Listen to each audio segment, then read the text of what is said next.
بسم اللہ الرحمن الرحیم. ڈیئر اسٹوڈنٹس، آج ہم بھٹو دور کی جو بھی اصلاحات پچھلے ویڈیو میں جو میں نے آپ لوگوں کو سمجھایا تھا اس کی جو ہے نتائج پڑھیں گے. یعنی اس اصلاحات کی جو بھی اثرات عوام پر پڑی وہ کیا تھی. تو پڑھتے ہیں کہ کیا اس کے بارے میں لکھا گیا ہے. ذوالفقار علی بھٹو کی اصلاحات عوام کے لیے فائدہ مند ثابت ہونے کے بجائے مشکلات میں اضافے کا سبب بن گئی. صنعتی اصلاحات نے کارخانہ داروں اور مزدوروں کے درمیان کشمکش کا محاذ کھول دیا. صنعتوں کو قومیانے سے پیداوار متاثر ہوئی کیونکہ مزدوروں نے یونین بازی کی وجہ سے کام میں دلچسپی لینا چھوڑ دی اور صنعتوں کے مالکان خسارے کی وجہ سے کارخانے بند کرنے پر مجبور ہو گئے. ان تمام عوامل کا اثر پاکستان کی بیرونی تجارت پر ہوا کیونکہ ملکی پیداوار کم ہونے کی وجہ سے برآمدات میں کمی واقع ہو گئی. اس کے بعد تعلیمی اداروں کو قومی ملکیت میں لینے سے تعلیم کا معیار پست ہو کر رہ گیا. ان اداروں میں نظم و ضبط نہ ہونے کی وجہ سے طلبہ تعلیم کی بجائے سیاست میں دلچسپی لینے لگے جس سے تعلیمی ماحول پر بہت برے اثرات مرتب ہوئے. اچھا، اصلاحات کے کیوں برے اثرات ہوئے؟ کیونکہ جو ہے ایک تو جو ہے انہوں نے صنعتوں کو جو ہے اپنے حکومت کے تحویل میں لینا شروع کر دیا. جب حکومت ایک عام جو ہے جو کسی بھی انسان کی جو ہے اپنی ذاتی پراپرٹی حکومت کے قبضے میں چلی جائے یا حکومت کے جو ہے اختیارات اس میں شامل ہونا شروع ہو جائے تو ایک تو اس کارخانے کے مالک کی جو ہے حیثیت نہیں رہتی ہے اور دوسرا وہ یعنی اس کے اختیارات نہیں رہتے اس کے اپنی کارخانے میں. ان کو ہمیشہ حکومت کے جو ہے فیصلوں پر پابند رہنا پڑتا ہے جس کی وجہ سے وہ خود اپنے بل بوتے پر کوئی مفید یا کارگر فیصلہ نہیں کر سکتے جو کہ اس کے کارخانے کے لیے فائدہ مند ثابت ہو. اور دوسرا جو ہے اب مزدوروں کے لیے جب یونین بنائی گئی کہ ٹریڈ یونین آرگنائزیشن بنائی گئے تھے کہ مزدوروں کے حقوق کی بات کریں گے، مزدوروں کی جو ہے تنخواہوں کی بات کریں گے، مزدوروں کی جو ہے دوسری اہم جو بھی ان کے وہ سہولیات تھی ان کے بارے میں بات کریں گے. تو اب اس کا اثر کیا ہوا کہ مزدوروں نے اس یونین کے ذریعے جو ہے اپنی جو ہے من مانیاں کرنا شروع کر دیا. ہائے دن جو ہے کارخانوں میں یا صنعتوں میں جو ہے انہوں نے دنگے فساد کرنا شروع کر دیا. کوئی بھی ایکسٹرا کام کرنے سے لینے سے انکار کر دیا، زیادہ اوور ورک کرنے سے انکار کر دیا. تو اس طرح جو ہے ان کارخانوں میں جھگڑے فساد ہونے لگے اور پھر کیا ہوا کہ صنعتوں کے مالکان کو جو ہے وہ نقصان اٹھانا پڑا کیونکہ پیداوار کم ہونے لگی تھی. جب کام کم ہوں گے، مزدور کام نہیں کریں گے تو پیداوار لازمی طور پر کم ہوں گے. اسی طرح پھر انہوں نے کیا کیا کہ ایک طرف تو وہ حکومت کی طرف سے بھی جو ہے ان کو بہت ساری جو ہے اختیارات کے پابند رہنا پڑ رہا تھا اور دوسرے مزدوروں کی وجہ سے بھی ان کو بہت ساری مسائل کا سامنا کرنا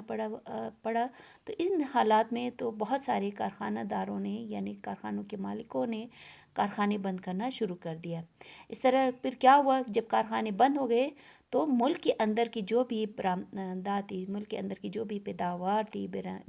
وہ بیرونی تجارت یعنی جو بھی دوسرے ملکوں کو بھیجی جانے والی چیزیں تھی ان کی کوانٹیٹی میں کمی پیدا ہونی یعنی کہ پیداوار میں کمی پیدا ہونی شروع ہو گئی یعنی برآمدات میں کمی ہو گئی. ملک سے کم چیزیں دوسرے ملکوں میں بھیجی جانے لگی. اس طرح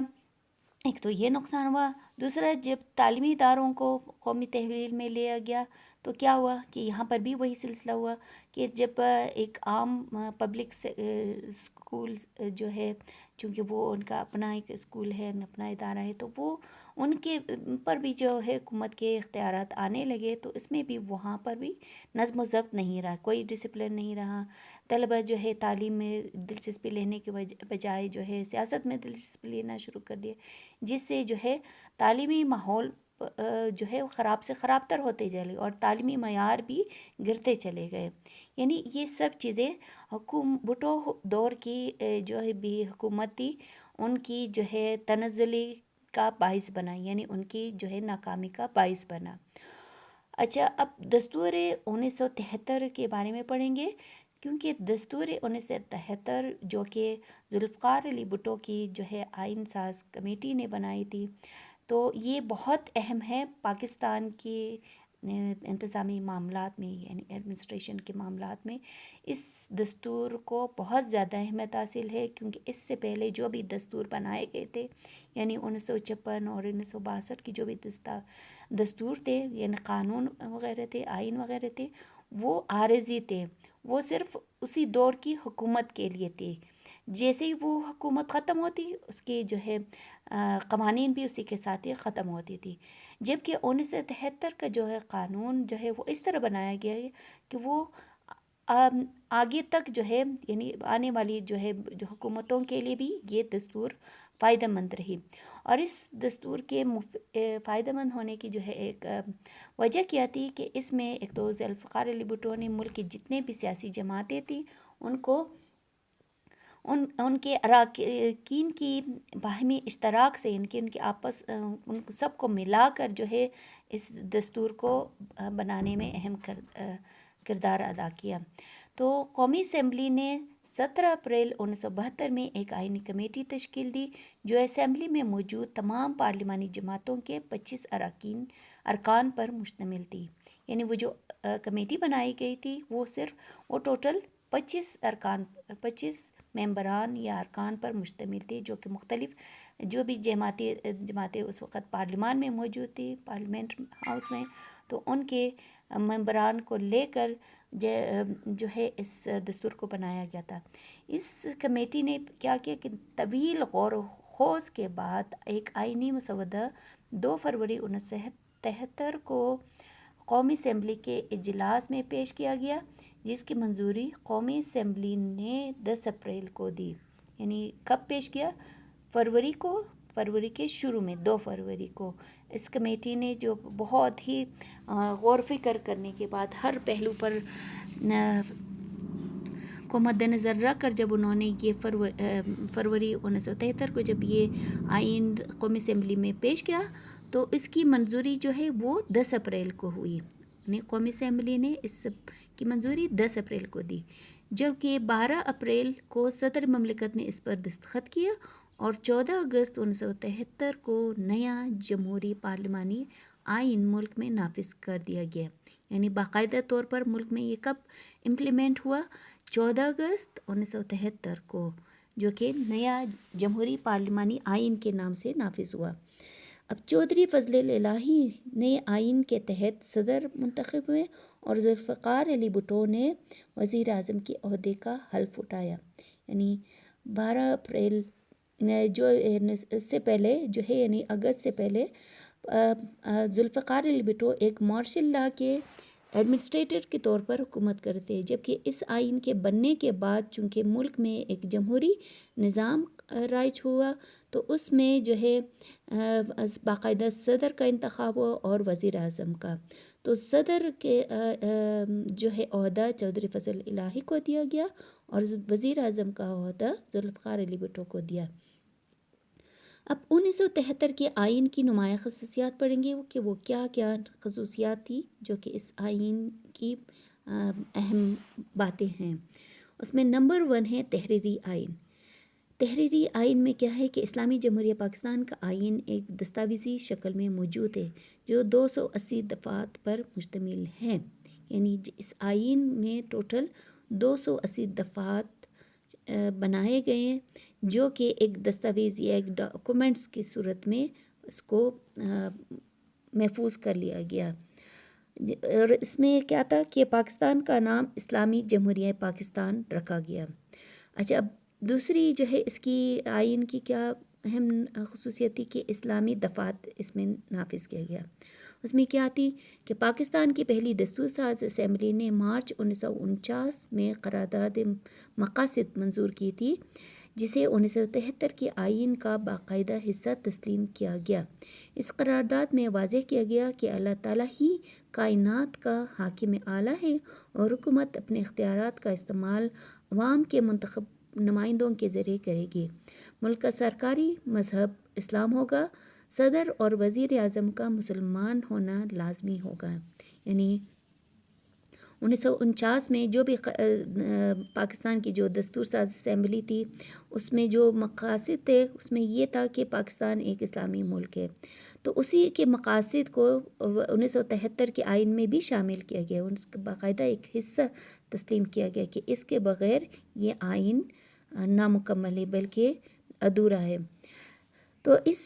میں کیا کہا گیا تھا کہ سب سے پہلے تو اقتدار اعلیٰ یعنی حاکم اعلیٰ جو ہے اللہ تعالیٰ کو قرار دیا کہ اللہ تعالیٰ کے جو بھی احکامات ہیں وہی اس ملک میں نافذ ہوں گے، چاہے وہ صدر ہو، وزیر اعظم ہو یا کوئی اور وزراء ہو، ان کو اللہ تعالیٰ کے احکامات پر چلنے چاہیے پہلے،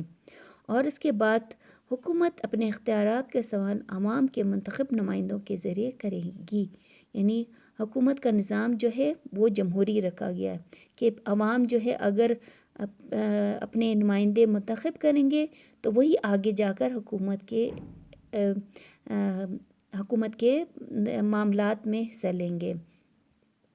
اس کے علاوہ ملک کا جو مذہب ہے وہ اسلام جو ہے قرار دیا، یعنی سرکاری مذہب، یعنی پوری دنیا میں ظاہر کر دیا کہ پاکستان کا جو ہے سرکاری مذہب اسلام ہے، اور اس کے جو ہے صدر اور وزیر اعظم کا کسی بھی صورت کسی اور مذہب سے تعلق جو ہے نہیں ہو سکتا ہے، ان کو صرف اور صرف مسلمان ہونا چاہیے، چاہے اگر فرض کرے انتخابات کے ذریعے اگر کوئی غیر مسلم فرد جو ہے صدر یا وزیر اعظم کے عہدے کے لیے نامزد ہوتا ہے تو وہ اس کو منتخب نہیں کیا جائے گا بلکہ مسلمان کو اہمیت دی جائے گی۔ نمبر 3 کیا ہے کہ پارلیمانی نظام حکومت، یعنی باقاعدہ ایک پارلیمانی نظام حکومت بنایا گیا جس میں کہ کیا کہا گیا کہ اسلامی جمہوریہ پاکستان کا آئین پارلیمانی نظام کی خصوصیات کا مالک ہے، یعنی وزیر اعظم کا چناؤ قومی اسمبلی کرتی ہے اور وزیر اعظم حکومت کا ذریعہ ہے اور قومی اسمبلی کے سامنے جواب دہ ہے۔ جب پارلیمانی نظام ہوں گی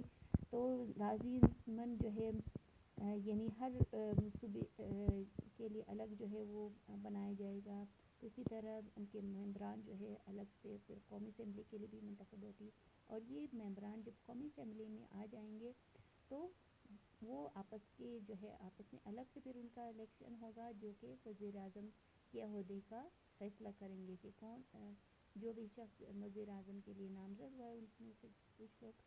تو وہ ان میں سے ووٹنگ کے ذریعے وزیر اعظم کا عہدہ پر وزیر اعظم کا انتخاب کریں گے، اور پھر وزیر اعظم کیا ہے کہ وہ جو ہے وہ ملک کا سربراہ ہوگا اور قومی اسمبلی کے سامنے پھر وہ جواب دیں گے، جو کام بھی وہ اگر ملک کے لیے بطور سربراہ کریں گے تو اس کا باقاعدہ قومی اسمبلی کے سامنے ان کو جواب دہ ہونا پڑے گا۔ نمبر 4 آئین 73 کی کیا ہے کہ وفاقی آئین بنایا گیا۔ وفاقی آئین کیا ہے کہ اس آئین کے تحت ایک مؤثر وفاقی نظام قائم کیا گیا، مرکزی حکومت اور صوبوں کے درمیان اختیارات کی تقسیم واضح تقسیم موجود ہے، یعنی اس سے پہلے جو ہے 4 صوبے پاکستان کے تھے تو ان چاروں صوبوں کی جو ہے الگ الگ جو ہے ان کی صوبائی حکومتیں تھی، لیکن ایک الگ وفاقی نظام بھی بنایا گیا جو کہ ان صوبوں کے انڈر نہیں تھے، یعنی اسلام آباد کے جو ہے شہر وہ کسی بھی صوبے کے انڈر نہیں آتا ہے بلکہ ان کے الگ ایک وفاقی شہر قرار دیا گیا جہاں پر ایک وفاقی نظام قائم ہے، ان کے وہاں پر جو ہے پارلیمنٹ کے جو ہے پارلیمنٹ کی مین وزیر اعظم یا صدر کی جو ہے ہمارے پارلیمنٹ ہاؤس ہے وہ وہاں پر بنائی جائیں گی، اور وہیں سے ہی اختیارات کی تقسیم جو ہے صوبوں میں یا مرکزی حکومت میں کیا جاتا ہے۔ نمبر 5 کیا ہے آئین 73 کی خصوصیت، اس میں ہے عدلیہ کی آزادی، یعنی اس آئین میں عدلیہ کی آزادی کے تحفظ کی ضمانت دی گئی۔ عدلیہ کی آزادی کا مطلب یہ ہے کہ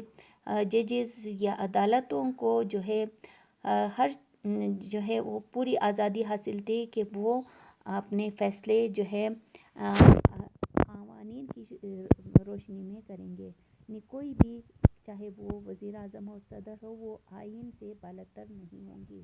عدلیہ سے بالاتر نہیں ہوں گی۔ اسی طرح نمبر 6 اس کے پوائنٹ ہے قانون کی حاکمیت۔ آئین کے مطابق پاکستان کا ہر شہری بلا رنگ و نسل، زبان و عہدہ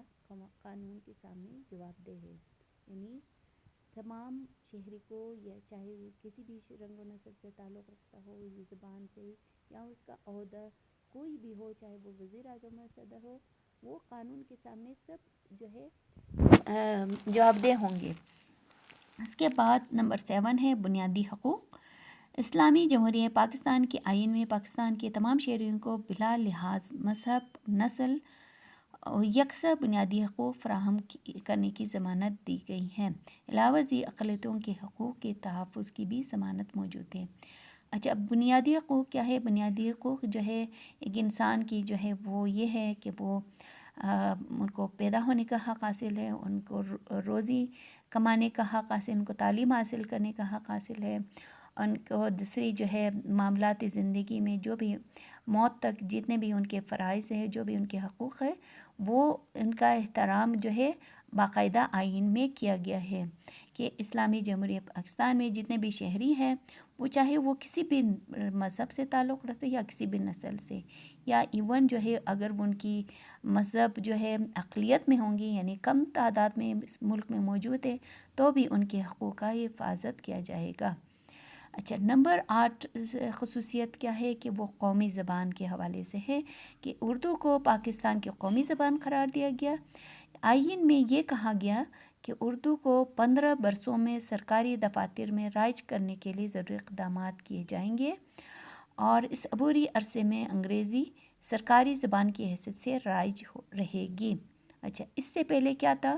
کہ سرکاری دفاتر میں جو ہے صرف انگریزی، چونکہ اب یہ ملک انگریزوں کے زیر اثر تھا، وہاں جو بھی دفاتر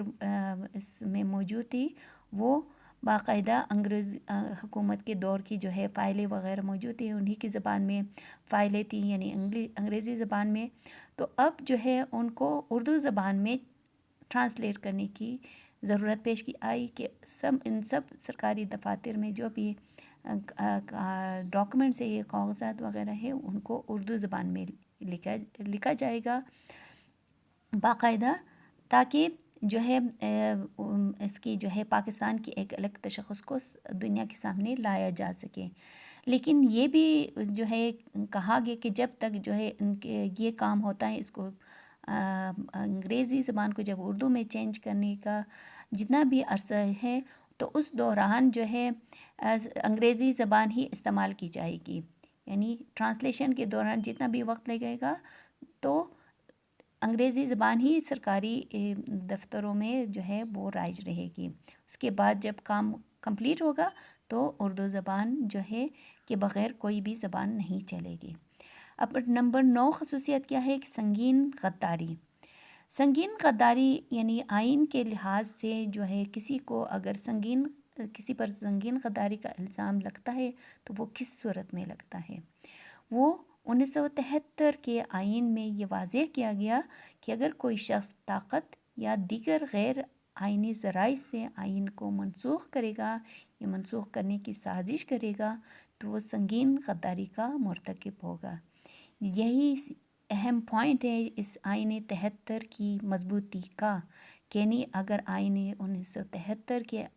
آئین کو اگر کوئی چھیڑے گا یا اس کو جو ہے ختم کرنے کی کوشش کرے گا، یا اس کو کینسل کرنے کا یا منسوخ کرنے کی کوشش کرے گا، یا کوئی بھی سازش کرے گا، ایون اگر منسوخ بھی نہیں کرے گا، سازش بھی کرنے میں اس میں ملوث ہے، تو وہ باقاعدہ ایک سنگین غداری کا مرتکب ہو گئے، سنگین غداری کے جرم میں اس کو گرفتار کیا جائے گا۔ یہاں تک جو ہے ذوالفقار علی بھٹو کے دور حکومت کے جو ہے بھی اقدامات یا اصلاحات وہ ختم ہوئے۔ اب ضیاء الحق دور حکومت جو ہے کا آغاز شروع ہوتا ہے، جو کہ کب سے شروع ہوتا ہے؟ 1977 سے 1988 تک رہا۔ اچھا، مارچ 1977 کے انتخابات میں دھاندلی کے الزامات لگا کر پاکستان قومی اتحاد PNA نے احتجاجی تحریک شروع کر دی، جس کے نتیجے میں 5 جولائی 1977 کو chief of army staff general Muhammad Zia ul-Haq نے بھٹو حکومت برطرف کر کے مارشل لا نافذ کر دیا۔ اچھا، یہاں سے کیا ہوا کہ 1977 یعنی جو کہ مارچ میں ایک الیکشن ہوا تھا. اس الیکشن میں کیا تھا کہ پاکستان قومی اتحاد PNA نے جو ہے یہ الزام لگا دیا کہ یہ الزام لگا دیا کہ اس انتخابات میں دھاندلی ہوئی ہے، یعنی کوئی بہترین شفاف طریقے سے یہ انتخابات نہیں ہوئے ہیں. تو یہ انتخابات اس انتخابات میں کس کو زیادہ ووٹ ملا تھا؟ وہ حقیقت میں پیپلز پارٹی کے جو سربراہ ہے وہ ذوالفقار علی بھٹو، ان کو نمایاں کامیابی ملی تھی، لیکن اس کو پاکستان قومی اتحاد نے منظور نہیں کیا. پھر جب انہوں نے منظور نہیں کیا، ملک میں انتشار پہ لانے لگے، تو 5 جولائی 1977 کو جو کہ اس وقت chief of army staff general Muhammad Zia ul-Haq تھے، انہوں نے بھٹو حکومت کو برطرف کر کے ملک میں مارشل لا نافذ کر دیا، جیسے کہ اس سے پہلے کہ جو ہے چیف آرمی اسٹاف ہمیشہ کرتے آ رہے تھے. تو یہاں پر بھی جنرل ضیاء الحق نے فوراً ضیاء الحق کو برطرف کر کے یہاں پر مارشل لا کا نظام نافذ کر دیا.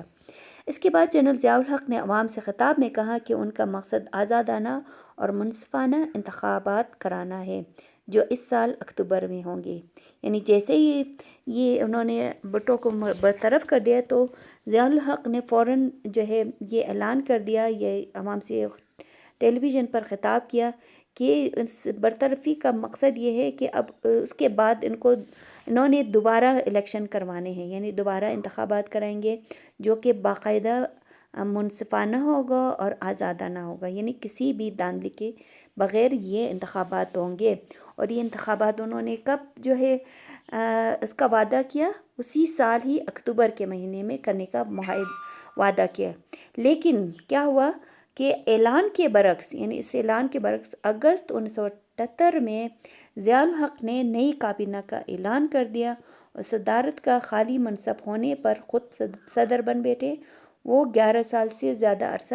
سر اقتدار رہے.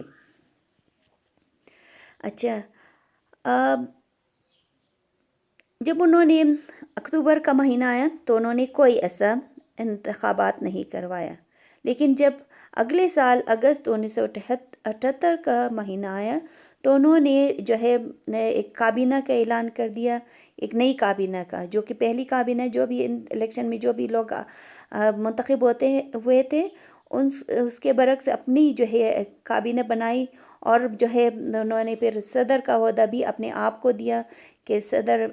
ملک پاکستان کی جو ہے صدارت کے عہدے پر وہ خود فائز ہوں گے، اور باقی جو ہے اس کی کابینہ وہ بھی اس کی اپنی مرضی کے مطابق تھا. اور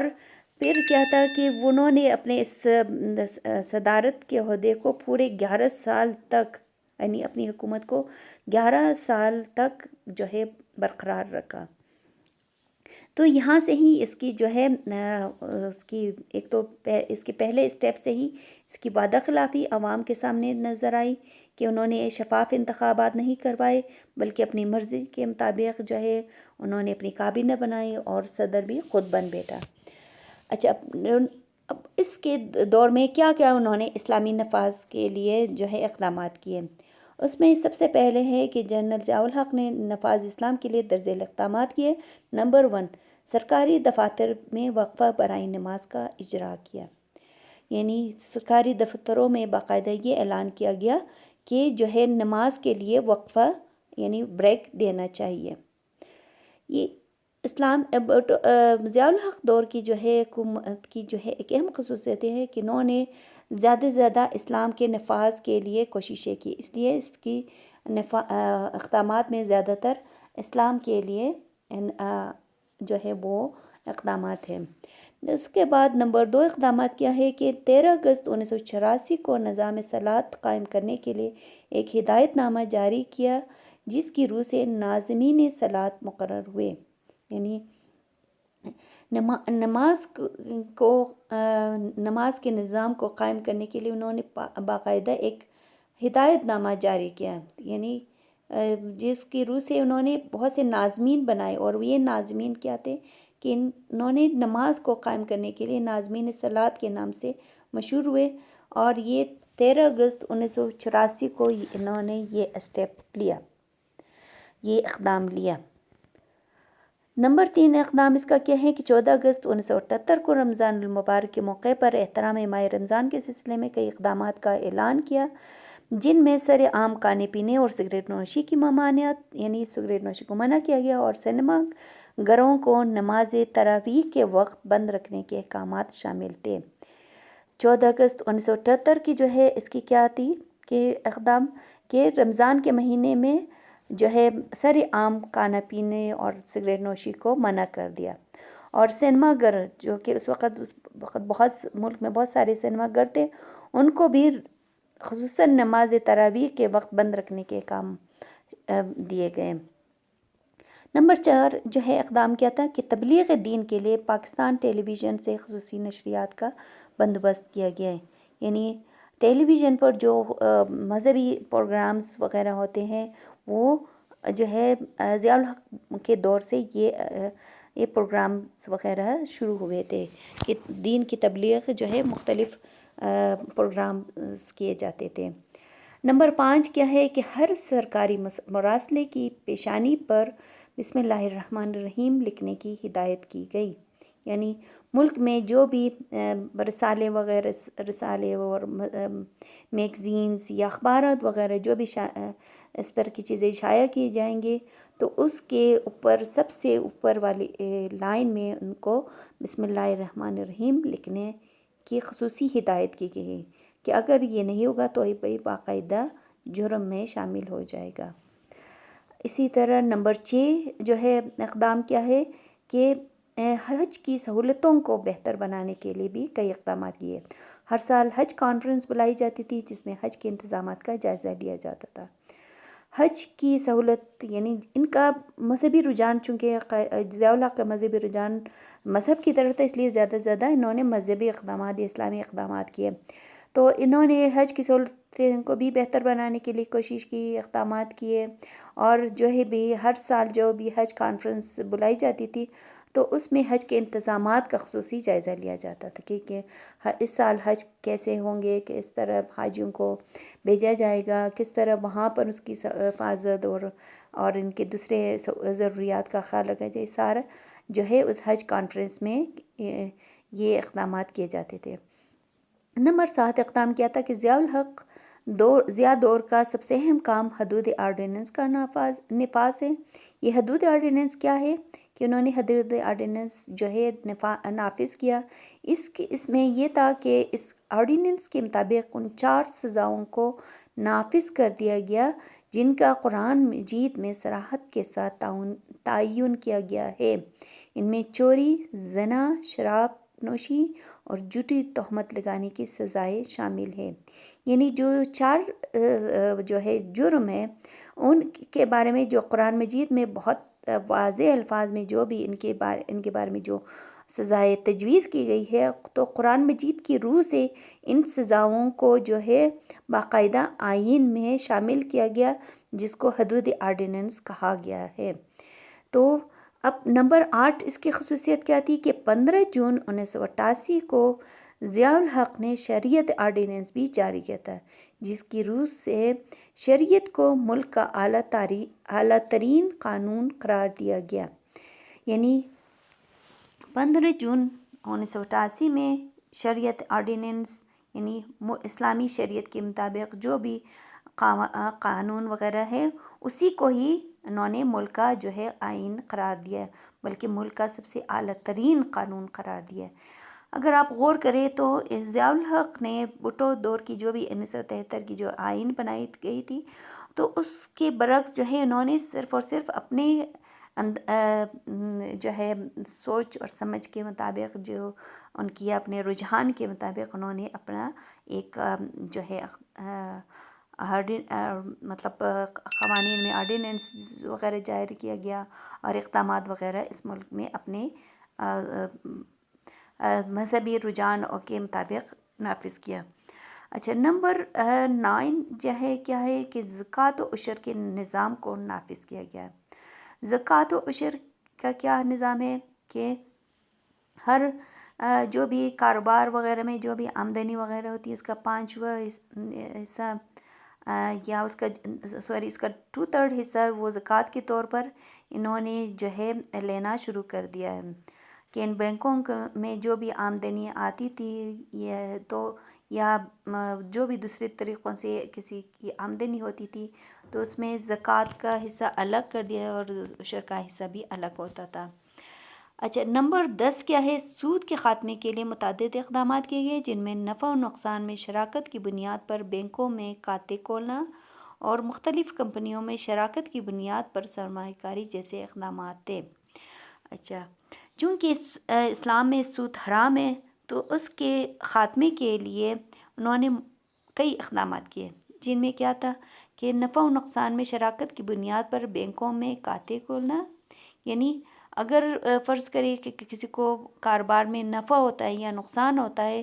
تو اس کا جو ہے فائدہ اور نقصان میں دونوں پارٹی برابر شریک ہوں گے، یعنی بینکوں میں کھاتے کھولنا کہ بینک بھی اگر کسی شخص کو کسی کاروبار میں نفع ہوتا ہے تو بینک بھی اس نفع میں شامل ہے، اور اگر نقصان ہوتا ہے اس فرد کو تو اس میں بھی بینک جو ہے شامل ہوتا ہے۔ اور مختلف کمپنیوں میں شراکت کی بنیاد پر سرمایہ کاری جیسے اقدامات تھے۔ اسی طرح جو ہے مختلف کمپنیاں میں باقاعدہ شراکت کی بنیاد پر، یعنی شیئر جو ہے دو پارٹیوں کے درمیان جو ہے سرمایہ کاری کرنا ان کا مقصد تھا، کہ مختلف اگر ایک انسان اکیلا نہیں کر سکتا، دو مختلف کمپنیاں آپس میں مل کر جو ہے وہ سرمایہ کاری کریں۔ اسی طرح نمبر 11 اقدام کیا تھا کہ ضیاء حکومت نے تعلیمی نظام کو اسلام کے مطابق ڈالنے کے لیے کئی اقدامات کیے۔ اچھا، تعلیمی نظام کے حوالے سے اب بات ہو رہی ہے کہ تعلیمی نظام میں ضیاء نے کیا کیا، تو انہوں نے اسلام کو جو ہے اسلام کی جو بھی تعلیمات ہیں وہ تعلیمی نظام میں ڈالنے کی کوشش کی، تعلیمی نظام میں ضم کرنے کی کوشش کی۔ تو اس حوالے سے انہوں نے مطالعہ پاکستان اور اسلامیات کی تعلیم کو 14ویں جماعت تک لازمی قرار دی، یعنی BA BSc تک اسلامیات اور مطالعہ پاکستان کی جو سبجیکٹ ہے اس کو لازمی قرار دیا کہ اگر جو بھی سبجیکٹ لینا ہے، چاہے وہ سائنس سے ریلیٹڈ ہو یا آرٹس سے ریلیٹڈ ہو، تو اس کے ساتھ جو ہے مطالعہ پاکستان اور اسلامیات کا سبجیکٹ لینا ضروری تھا۔ جبکہ 6 سے 8ویں جماعت تک عربی کی تعلیم لازمی قرار دی گئی، یعنی عربی کی تعلیم لینا بھی لازمی قرار دیا گیا، اور یہ کب سے کب تک؟ یعنی 6 جماعت سے 8ویں جماعت تک جو ہے عربی کی تعلیم لازمی قرار دی گئی۔ اب آتے ہیں جہاد افغانستان اور اس کے اثرات۔ جہاد افغانستان اور اس کے اثرات جو ہے یہ بھی جنرل ضیاء الحق کے دور میں ہوا تھا، کہ افغانستان میں ایک جہاد ہوا اور اس کے جو بھی اثرات تھے وہ پاکستان پر جو ہوئے تھے یا عالمی برادری پر، تو ضیاء الحق نے اس کے ساتھ اس مسئلے کو کیسے سولو کیا، تو اس میں ہم پڑھیں گے۔ اچھا، جنرل ضیاء کے دور اقتدار کے اوائل ہی میں پڑوسی اور برادر اسلامی ملک افغانستان پر روس نے فوج کشی کی۔ اس زمانے میں روس کی سرحدیں بہت وسیع تھیں اور اس کو سوویت یونین کے نام سے جانا جاتا تھا، یعنی روس کی سرحد بہت زیادہ بڑی تھی، یعنی جیسا کہ اب آپ دیکھتے ہیں کہ روس کی اپنی حکومت نہیں ہے، بلکہ وہ تاجکستان، ازبکستان یا قازقستان کے نام سے جو ہے الگ الگ ریاستی یا ملک قائم ہوئی، لیکن اس وقت یہ ساری کنٹری جو ہے ازبکستان، یہ ساری جو ہے آپس میں ایک ساتھ تھی اور اس کا نام تھا سوویت یونین، اور جبکہ اردو میں ہم اس کو روس کہتے تھے۔ اچھا، یہ اتنی انہوں نے کیا کیا تھا کہ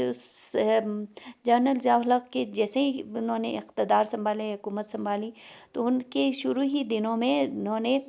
روس نے یا سوویت یونین نے جو ہے افغانستان میں اپنی فوجیں بھیج دی،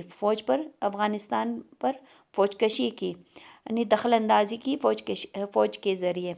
دسمبر 1979 میں جب روسی فوجیں افغانستان میں داخل ہوئی تو حکومت پاکستان نے افغان بھائیوں کے لیے اپنی سرحدیں کھول دی۔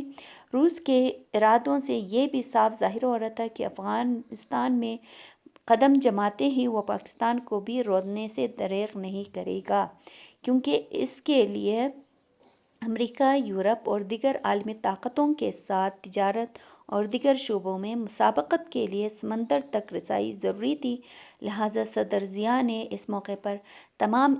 اسلامی ممالک کے وزرائے خارجہ کا ہنگامی اجلاس بلایا، اور اس اجلاس میں تمام مندوبین نے روسی جارحیت کی پرزور مذمت کی اور افغان مہاجرین کی امداد کے وعدے کیے۔ اچھا، جب روس نے افغانستان پر فوج کشی کی، یعنی اس میں اپنی فوجیں داخل کی، کب کی؟ دسمبر 1979 میں، تو حکومت پاکستان نے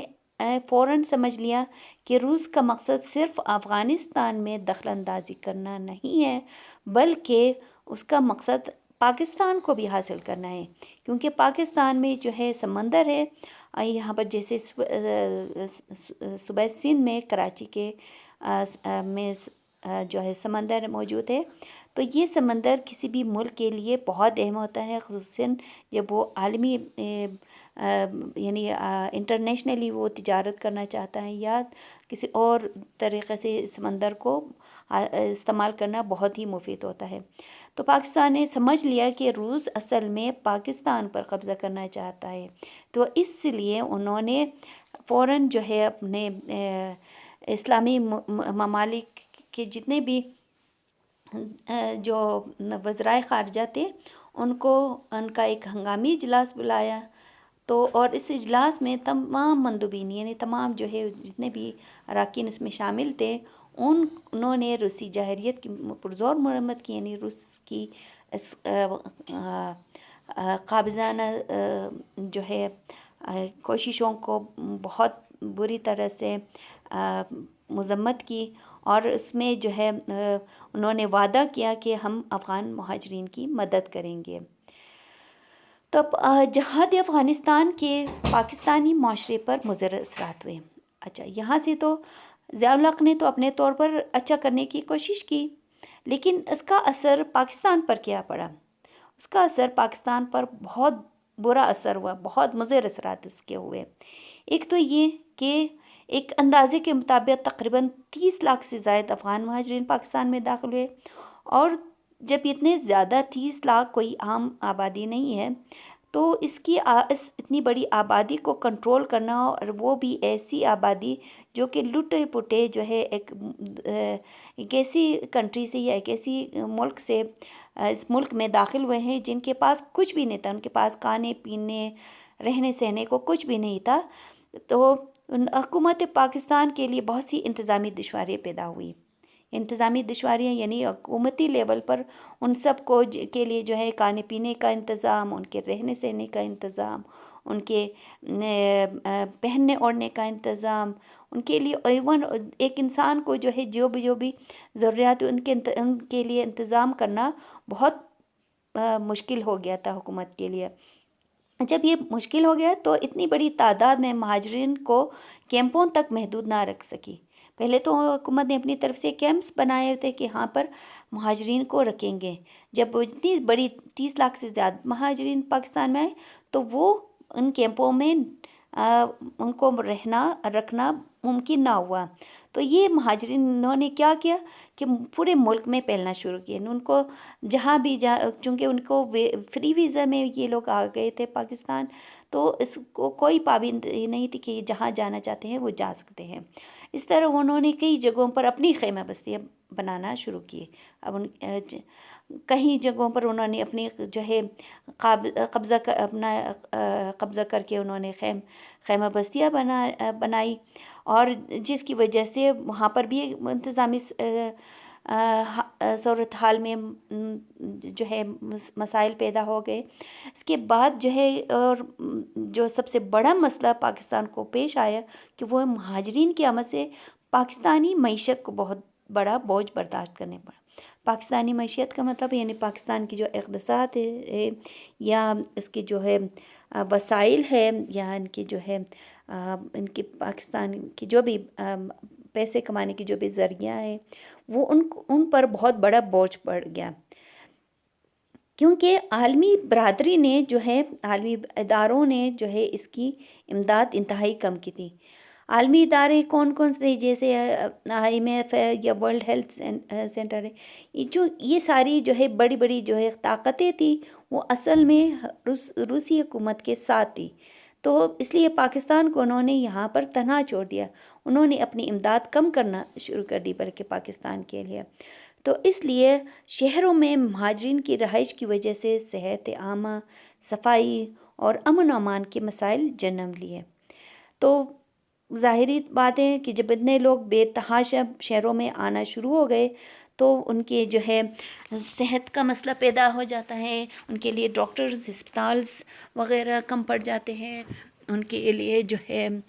ان کی صفائی کا مسئلہ پیدا ہو جاتا ہے، شہروں کی صحت و صفائی کا مسئلہ پیدا ہو جاتا ہے. اور دوسرا جو ہے جب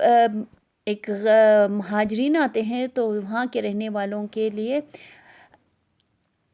دوسرے ایسے امن و امان کے مسائل پیدا کرتے ہیں، جیسے چوری ڈکیتی وغیرہ کے مسائل بھی وہاں پر پیدا ہونا شروع ہو گئے تھے. اس لیے اس کے علاوہ ان کے پاس جو ہے اسلحہ اور منشیات وغیرہ بھی